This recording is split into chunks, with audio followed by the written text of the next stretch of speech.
За сайн байцгаана уу? Өнөөдрийн мэнд төргий. За дараагийн видеогоор уулзж байгаадаа баяртай байна. За өнөөдрийн видеогоор би та бүхэнд замын зураг хэрхэн үйлдэж ашиглах вэ гэдэг тал дээр видео оруулж байгаамаа. За тэгэхээр замын зураг гэдэг маань одоо хайгуулчид сургалтын програм маань нэгдүгээр бүлгийн хичээл байгаа тийм ээ. Бид нар аялын төлөвлөгөө гэж зүйлийг батлуулаад одоо өөрийн өдөртөг албан тушаалтан буюу дээд албан тушаалтнараа одоо батлуулах юм уу эсвэл баталгаажуулж ингэж хээрийн талбай руу анги руу гарахдаа энэ замын зургийг ашиглаж явдаг байж байгаа. Энэ маань эргээд нэг сефти ажиллагаатай нэг талбайтай. Ямар нэгэн байдлаар эрсдэл тохиолдсон, замаасаа төөрсөн бодолсон үед эрлийн анги гэх юм уу хайгуулын анги та бүхнийг ямар замаар явсан байх хэвээр хаагур ирж яах маань арай нөгөө бодиттой болох учраас замын зургийг хийж ингэж баталгаажуулж гарах нь маш албагталтай байж байгаа. За тэгээд замын зургийг бид нар яаж үйлддэг вэ гэхээр зэрэг эхний ээлжинд бид нар Google Earth гэдэг програм хийж байгаа тийм ээ. Бид нар үнэгүй програм интернеттэй орчинд ямар ч интернетээс бид нар төхөөрөмжнөр татаа суулгачдаг. За тэгээд Google Earth-ний маань даваа тал нь зургийн resolution буюу нагтрал маш сайтай байдаг. Энэ маань болохоор зэрэг ямар талбайд бид нар ч ажиллах байсан дээрээс нь хараад тухайн орчинд байж байгаа ашиглаж болох бүх замуудыг за мэдээж нөгөө аймаг хоорондын замууд, сум хоорондын замууд, жижиг уулын замууд тийм ээ ашиглаж болох замуудыг бүгдийн дээрээс нь харж болдог учраас Google Earth ашиглаад бид нар замуудынхаа тракийг одоо дижиталайз хийж ингэж лайнаар зурна гэсэн үг. Тэгээд тэр зурсан лайн буюу нөгөө үүсгэсэн замаа бид нар буцаагаад өөрсдөө ашигладаг одоо QGIS юм уу, Mapping юм уу эсвэл одоо ArcGIS програм руу хөрвүүлээд одоо бид нар цааш боловсруулалтаа хийнэ гэсэн үг. Ард нь бид нар тухайн замынхаа ард талд нь бид нар геологийн зураг, сансрын зураг одоо ямар төрлийн зураг болж болох вэ? Бид нар цооног өрөмтгөж байгаа цооногуудынхаа төлөвлөсөн цооногуудынхаа байршлыг буулгаад тухайн цооногууд руу яаж хэрхэн хүрэх үү гэдэг талаас нь хүртэл бид нар төлөвлөгөөний зураг хүртэл оруулж бэлдэж болдог байж байгаа. За тэгээд тухайн бэлдсэн зургаа бид нар дараагийн шатанд нь одоо яг хээр одоо машинаа жолоодоо явж явах үед талбай руу явж явах үедээ яаж ашиглах вэ талаас нь Avanza Map гэж одоо аппликейшн байдаг. Энэ маань юу гэхээр зэрэг ерөөдөө та бүхэн Google Map-ыг мэдж байгаа тийм ээ. Google Map-тай тун төстэй. Энэ одоо тухайн байгаа цэгийг харуулдаг. Тэгээ хөдөлгөөн их тусам ингээд нөгөө хаана явж байгаа гэж харуулж явдаг учраас маш тийм ашиглах боломжтой зураг байдаг, аппликейшн байдаг. Google Map-аас юугаар ялгаатай вэ? Google Map нь өөрөөр хязгаарлагддаг тунд байдаг тийм үү? Бид нар ард нь сансын зураг тавьдаг, ард нь хотын гудамж, хотын зураг тавьж болдог. Өөр бид нар нөгөө геологийн судалгааны бид нэмж өөрсдөө геологи талаасаа зураг оруулж болдоггүй учраас жоохон дутагдaltaй талтай. Хоёрдугаар нөгөө нэг Google Map маань зөвхөн интернеттэй орчинд буюу нөгөө хотод дотор ашиглах боломжтой учраас датагүй орчин болчихно. Тийм үед нөгөө Google Map ажилддаг шүү дээ. Avanza Map маань даваа тал юу гэхээр зэрэг бид нар ард нь хүссэн өөрийнхөө зургийг өөрөө зохиогоод ард нь зураг оруулж болдог. Тэгэхээр зурган дээр хаана байршиж байгааг бид нар өөрсдөө хардаг учраас маш боломжтой. Хоёрдугаар офлайн ажиллаж болно. Ямар ч интернетгүй орчин зөвхөн утсан дээр суулгацсан байхад л юм уу iPad-н дээр суулгацсан байхад тухайн програмыг хэр өдөө ашиглах боломжтой. Ийм одоо програм аппликейшн байгаа. Тэгэхээр бид нар өнөөдөр Google Map дээр зураг үүсгээд QGIS дээр юм уу одоо зургийн програм дээр ард нь ямар зураг авахцуулах уу, юу ашиглах уу, геологийн зураг оруулах уу гэдгээ шийдээд тэгээд тухайн үүсгэсэн зургаа хээр одоо яг машина бариа явж явах үедээ яаж одоо ашиглаж болох вэ гэдэг талаас нь бүтэн видео оруулж байгаамаа. За та бүхэн анхаарлаа хандуулаарай. Google Earth програмыг орцгоё. За энэ дэр гэж байгаа. За миний хувьд өнөөдрийн видеонд зориулж нэг бодиттой талбайг сонгож одоо хийсэн арай ойлгомжтой болох юм болов уу гэд би Монголд одоо ажиллаж ирсэн хүний ресурс компанид ажиллаж байгаа үедээ одоо нэлээд удаан ажилласан төсөл болох нь Говьтай аймгийн Төрөг сумын хотод байршдаг Хүрэн голын үрсний ордын талбайг сонгосон байж байгаа. Энэ зөвхөн сургалтын зорилгоор сонгосон учраас наривчлсан компани мэдээлэл юмруу орохгүй л да зүгээр тухайн орчныг би өөрөө сайн мэддэг, замуудын нэлээд сайн мэддэг учраас зөвхөн ингэж сургалтанд ашиглаж байгаа юм шүү. За тэр тухайн газар маань Говьтай аймгийн Төрөг сумын нутагт байршдаг. За энэ дээр ерөнхийдөө зөмлөө би харуулчих. За ногоон талбай бол яг би зөв өөрөө сонгоцсон шүү. Лицензийн талбай хүрээгээр жишээ авсан байгаа шүү. Энэ бодит талбай биш шүү. Зүгээр сургалтын зориулж авсан талбай. За магадгүй нэгдүгээр цооног, хоёрдугаар цооног гэх мэтлэн шалгах цаг гэсэн энэ хоёр цагийг бид нэр шалгах шаардлагатай юм уу, хүрэх шаардлагатай, эсвэл цооног өрөмдөх шаардлагатай гэсэн даалгавартай байгаа гэж бодъё. За тэгэхэд бид нэр одоо энэ дээрээс харж байгаад энэ борон гартлын зүүн гартлын цонхон дээрээс road гэсэн одоо сонголтын чиглэлчингууд бид нөгөө аймаг хоорондын, сум хоорондын замууд төгсдөг байгаа тийм ээ. Ингээ харагдана. За тэгэхээр бид нэр талбайд ч юм бол Говь Алтай аймгийн Алтай хотор мэдээж дайрна. Тэгэхээр энэ болгоныг би бас зурхыг хүссэнгүү та бүхэн өөрсдөө зурх шаардлагатай болоогоо зурж болно. За миний хувьд яг зүгээр эндээс Шарах сумаар дайрж талбайр очдөг. Шарах сумаас явсан талбайгаар хөг явчих. Шарган голын гүүр гэж байдаг. Шарган гүүрэн дээрээс бид нар цаашаа талбайраа очих байдлаар одоо жишээг эхлэх явчих гэсэн үг. За энэ зам харагдаж байна. Энэ замаасаа бид нар за шарган гүүрэн дээрээс гараад энэ эмтгэн колонк байдаг. Колонкоос салаа явдаг байж байгаа. За тэгэхээр бид нар энэ дүрсийг авна. Add fat гэсэн одоо энэ нэгэн polyline үүсгэх гэсэн үг шүү дээ. Замын одоо тракка зурхаар ашигладаг юм дүрс байж байгаа. За энийг авлаа. Энд нэгдсэн цохон төр иш нь ингээ зах руу гаргаад тавьчихна. За тэгээ энэ төв замаасаа бид нэг салнаа. За эндээс салчих. Эндээс салаад явлаа. Ингээд. За ингээ сайн зөөмөлж харж байгаа аль нь тод зам байна, аль нь ашиглах боломжтой зам байна. Бүгдийг сайн харна гэсэн үг. Энд цаг орно л доо. Тэгтээ бол их ашигтай гэсэн үг. За болж өгөө сайн зөөмөлж байгаа ингээ бүгдийн их мэтлээ ингэж хөөж ингээ дагуулж дижитализ хийнэ. За гэх мэтлэн. За би жоохон залхуурлаа шүү. Ингээ хол холхон дараад явлаа шүү. За та бүхэн бол яг бодит талбай дээр болох нэлээд сайн нэгтрэлтэй зурхыг хичээнэз. За замаа энэ явж байгаа шүү байна. За энэ явж байна. За ширхэж. За ингэж над шиг ингэж халтурдахгүй шүү. За ингэ зам маань ингэж яваад. За энд явж байна. Сайн ингэ зөөмөж хараа шүү гэж харж байгаа. За их мэтлэн. Ингэ явсаар байгаад. За талбайраа хүрэх гэж байгаа зам маань юм бэ. Энэ тийм ээ. За ингэж гарлаа. За яг холхон явчих. Бид юм дэнд урт нурсан болох гэдэг учраас явлаа. За энэ хөрөн гол баригдын төв байдаг. Баригдын төвөр дайраад. За одоо олдынхын сайн зөөмөлнө. Ингэж яваад. За энэ замаар дайраад. За ийшээ энэ замаар явна. Нүдэнд тод зам байна. Гэт хэмчлэн ингээд бүгдийн сайн зурх юм аа. Өөр одоо эргэн тойрон ашиглаж болохоор ямар зам маань бүгдийн сайн шаргана гэсэн үг. Замын сүлжээг үүсгэх гэсэн үг. Одоо хайгуул ажлын үед юм уу эрж жалгалтын маршрутын үед ашиглаж болох автомашинаар явж болох бүх замуудын сүлжээг энд үүсгэж энэ лайнаараа зурж өвчүүл болно гэсэн үг. За нэлээд тод зам байна. За энэ гүрийг явчих. За ишэрги ашигла цэгмэнд байгаа учраас. За гэх мэтлээ ингээд замуудаа ингээд хооронд нь сайн зураад.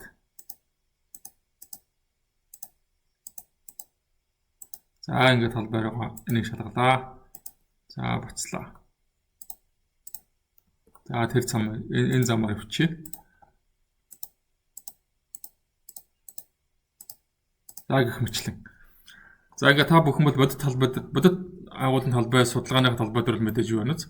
Маш сайн нэгтрэлтэй, залхуурахгүй, маш замуудаа маш сайн зөөмөлж байгаа ашиглаж болох замуудыг бүгдийн сайхан зураа замын сүлжээгээ энэ дэр үүсгэн гэсэн үг. Америкч сургалтын чанартай учраас ингээд энэ хэдэн жишээ болоод ингээд орхилоо. За одоо энэ болсон гэж үзэх юм бол энэ юугаад татж авчираад за road гэдэг замууд гэдэг нэрлэлчээ. Road map гэдэг юм гэдэг нэрлэлчээ. За энэ дэр юуг нь сонгоно? Замынхаа дүрсийн сонго. За бид нэр өнгөрүүлээ. За цэнхэр өнгөр нэлээд өргөн.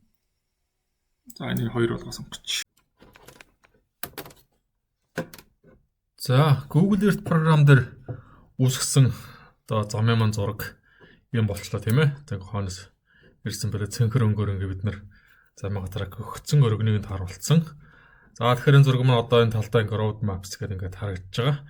За одоо энийг болсон гэж үзэх юм бол одоо та бүхэн дээрээс нөгөө нэмэлт зураг оруулж болно, нэмэлт замуудыг нэмж болно. За болсон гэж үзэх юм бол зурган дээрээ зургийг төвчүүлээд файл руу ороод, save руу ороод, save place as гэдэг энийгээ дарчна. Тэгэнгүүт энд дээр бид нэр KMZ гэсэн өргөтгөлтөөр тухайн Google Earth-аас гарч байгаа файлаа KMZ өргөтгөлтөөр хадгална. За нэр нь ингээд одоо энэ нэрээр хадгалж болно. Тийм ээ. Нэрээ солих болно, солихгүй жисэн болно. Хөвчлийнхээ нэрээр хадгалчих. За хадгалах газрын та бүхэн өөрсдөө угаасаа нөгөө ямар төсөл хэрэгжүүлж байгаа бол төсөлтэй холбоотойгоо фолдер үүсгэн байх учраас тухайн фолдертоо нэрөөгөө хадгалж болно. За миний хувьд desktop-ын дээр road maps гэдэг ингээд хадгалчих. За save. За ингээд Google Map-ээр хийх ажлууд маань ингээд болчихлоо гэсэн үг. За одоо эндээс Google Map-аас экспорт хийсэн энэ одоо KMZ файлаа QGIS програм руу татаж одоо бид нар цаана өөрсдөө ямар зураг давхцуулж хармаар байгаа тэрийг нэмж болно гэсэн үг. За ингээд QGIS програм руу оръё. За энийг доош нугаач. За QGIS програм нь харагдаж байна. За одоо энэ дээр ингээ яг би бол QGIS програм нь өөрөө нөгөө агарын сансрын зураг бас нэмж болдог л доо. Тэр ингээ нэмээд оруулцдаг. Гэхдээ зарим тохиолдолд миний бодлоор яг resolution нь Google Earth-ийг бодох юм бол арай бага байдаг учраас жоохон нэгтрэл багтай байдаг учраас зарим тохиолдолд нарийн зам зарим мэдээлүүд ингээ харагддаг учраас миний хувьд Google Map дээр ингэж замын тракка зураад тэрийг экспорт хийж QGIS руу оруулж ирдэг байж байгаа. Зарим хүмүүс болохоор шууд Google Map QGIS дээр шууд сансрын зурганд ашиглаад мапад бас замын зургаа бас зохиогоо авчдаг байгаа. Тэгэхээр зэрэг тухайн хүнийхээ өөрийнх нь ашиглаж сурсан гэдгээр л явна. Заавал Google Earth-ээс QGIS руу экспорт хийгээд тэрэн дээр ажиллана гэсэн юм байхгүй гэсэн үг. За ингээд миний хувьд л Google Earth-аас хөрвүүлдэг. За одоо тэндээс харсан зургаа бид нар оруулахдаа layer руу ороод add vector layer энийг дарчихна. За ингээд дарангууд ийм цонх гарч ирнэ. Энэ цонхон дээр бид нэр браузер дээр нь дарангууд тухайн нөгөө саяын Google Earth програмаас үүсгэсэн KMZ файлаа замын зааж өгөн. За десктопн дээр Google харангууд энэ үеийн тийм ээ. Road Maps гэсэн. За энийгээ сонголоо. Open гэлээ. За add товч дарлаа. Цааш нь бид нөгөө зурган дээр оруулж ийн гэсэн үг. За энийгээ баталгаажуул add layers. За хаалаа. За энэ одорцсон байж тийм ээ. За бидний Google Earth програм дээр үүсгэсэн KMZ файлыг QGIS програм руу бид нар татаад авчлаа гэсэн үг. Ийм. Шалгаж болно. Шалгаа харах юм бол бас нөгөө нэг координатын зөрөөгүй, координатын алдаатай оруулсан байх юм бол мэдээж давхцахгүй тийм ээ. Тэгэхээр зэрэг координатыг бид нар ихэвчлэн Монголд маань WGS 84, Northern Hemisphere 84 зон ашиглаж байгаа. Энэ говь алтай нутгийн энэ ажил болохоор зэрэг Northern Hemisphere зон 46-ад байрладаг. Тэгэхээр зэрэг зон 46-аас шалгаж одоо энэ дэр projection таарсан байна уу бас давхар шалгах хэрэгтэй байж байгаа. За наач WGS 84 UTM зон 46 гэдэг. За энийг apply хийгээд окей гэлээ. За ингээд маань projection таарсан буюу координатын алдаагүй гэсэн үг. За одоо бид нэр ард нь одоо нэгэнт нөгөө зураглалын програм оруулаад ирсэн учраас ард нь бид ямар төрлийн зураг нэмж болно тийм үү? За миний хувьд Ronald Gallagher зураг 200 мянганы зураг бас ингээд дижиталс хийгээд georeference-ийг оруулсан байж байгаа. За энийг нэмээд хий. За ингээд тохон талбай 200 мянганы Gallagher зураг байна. Жолоогийн хэлцээ бүх юмуд нь ингээд давхцаад харагдаж байгаа. За яг жоохон их наривчлаад 10,000-ыг Gallagher зургийг ард нь нэмчих. За энийг унтраагаад 10,000 нэмчих. За ангууд арай навчилсан байдлаар тийм ээ. Ингээд бид нэр ямар жолоогийн хэлцээ гэдэг байж байгааг харж болно гэсэн үг. За энэ дээр юу орж ирэх зэрэг зөвхөн Gallagher зурагч биш тийм үү? Бүх төрлийн зураг. За өөрөөсөө бид нар цооны төлөвлөлтийн зураг оруулж болно. Лицензийн талбайн хүрээний зураг оруулж болно, топо зураг оруулж болно. Одоо өөр ямар зураг энэ Gallagher суур, зурагныхаа ард суур болж хармаар тэрийг бүхнийгээ ард нь ингээд georeference-ийг оруулаад харчиж болно гэсэн үг. За ингээд QGIS програмын тухай хичээл заагааг учраас би ингээд төрд нь ингээд хэрхэн яаж digitize хийх үү, georeference хийх үү тухай ярихгүй зөвхөн одоо нөгөө Google Earth програмаас оруулсан road map нөгөө замын зургаал яаж ашиглаж ингэж оруулж ирэх тухай ярих учраас ингээд товчхонд нөрхий. За одоо бид нэр энэ зургаа PDF өргөтөлтэй болгоно. Яагаад PDF болгож ийнэ гэхээр зэрэг PDF JOTF өргөтөлтэй болгож авснаар Avenza map гэж байгаа нөгөө бидний одоо хамгийн сүүлд нөгөө газрын зураг байрлалаар машина бариа явж явах үедээ аппликейшн дээр таблетэн дээр мохор утсан дээр ашиглах програм маань өөрөө PDF өргөтөлтэй файлуудыг уншдаг байж байгаа. PDF дотроо JOTF гэсэн нөгөө өргөтөлтэй энэ яаж нэхээ зэрэг зураг маань хэдийн нөгөө georeference хийгдээд энэ QGIS програмаас гарч ийн гэсэн. Тэгэхээр зэрэг Avanza Map руу орохдоо координатын алдаагүй яг таны хаана байгааг яг зурган дээр тодорхой харуулад явна гэсэн. Тийм учраас ингээд geotab хөлтэй байх шаарддаг байж байгаа. За үүний тулд project руу орлоо. Export, import гэдэг тавч байж байгаа. За энэ дээр ороход export map to PDF гэдэг байж байгаа. За энэ дээр дарангууд хүрээгийг шалгаж болно, нөхөн нэмж болно, хасч болно, хүрээгийг багасгах болно гэх мэтлэг. За координатыг сольж болно. За resolution-ыг яг нэмж болно, хасч болно. Энэ таны дуурайн хэрэг. За тэгээ гол нь шалгах юм энэ энийг ингээд сайн тиклж хэрэгтэй нөгөө JOTIF ийм юутай өрхөлтөө үүсгэж координатын системтэй georeference хийгдсэн зураг гарах экспорт хийгдэх ёстой гэсэн үг. За энийг ингээд тиклсэн бол save хийлээ. За замын зураг одоо зам юуг заагаад өгчин тийм ээ. За энэ дээр өмнө үсгэсэн. За энийг зүгээр дээр нь дараад за хараа өөр нэр өгчий бас.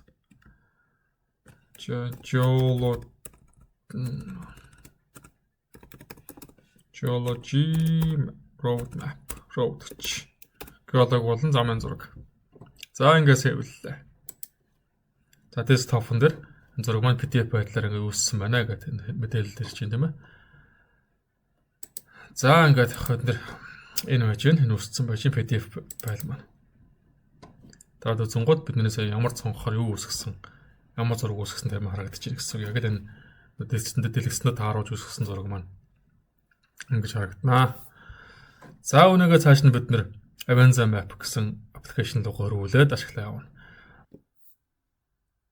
За энэ дээр нэг зүйл нэмжлэхэд Avanza Map-ын талаар тайлбар өгөх гэсэн боловч би одоо нэг өөрөө говьалтай аймгийн төрөв суманд байх байгаа учраас боддоор ингэж аппликейшн хэрхэн ашиглахаар заавар өгч байгаа хүндрэлтэй байна. Тийм учраас яг одоо өөрийн байгаа хотын өөрийн байгаа байршил дээрээ энэ зургийг хийгээд ашиглаад харуулах юм бол илүү ойлгомжтой байх болоо гэсэн үднэс.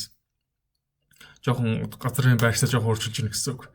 За энэ одоо харагдж байгаа зураг бол миний яг өөрийн байгаа гэр маань, байгаа хот маань, Perth хот. За тэгээ тод ногоо энэ зам гудамжийн зургийг би өөрөөсөө нэмээд зурчихлаа.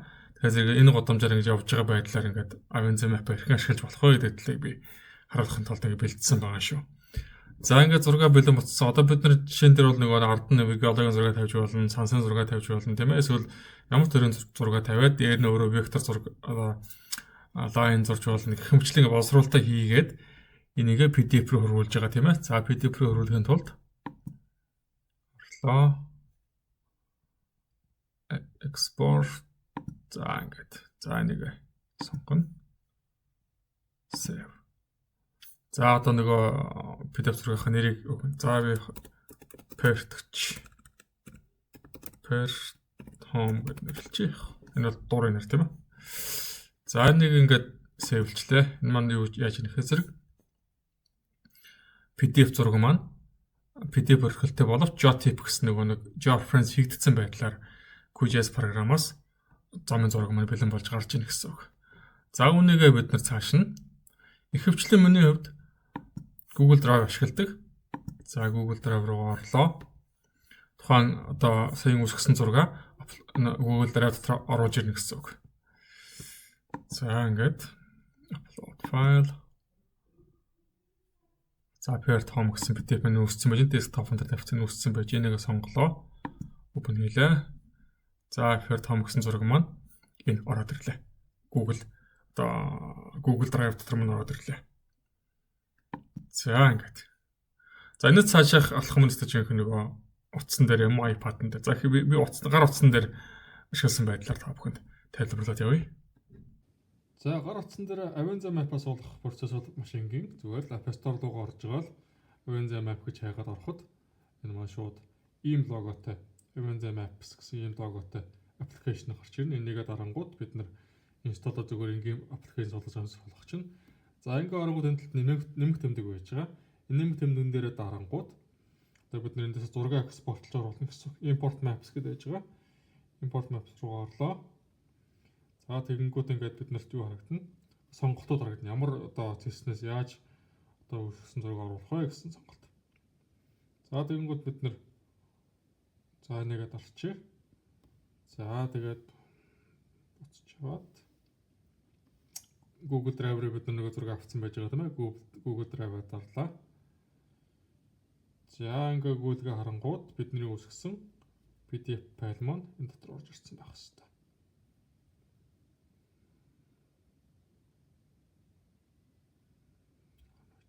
Энэ ч тийм ээ. Pet Home гэсэн. Тэгээ QGIS програмаас үүсгэсэн PDF файл. Тэгтээ JOT бүртгэлтэй. За энийгээ дарлаа. Ингээд дараад open гингууд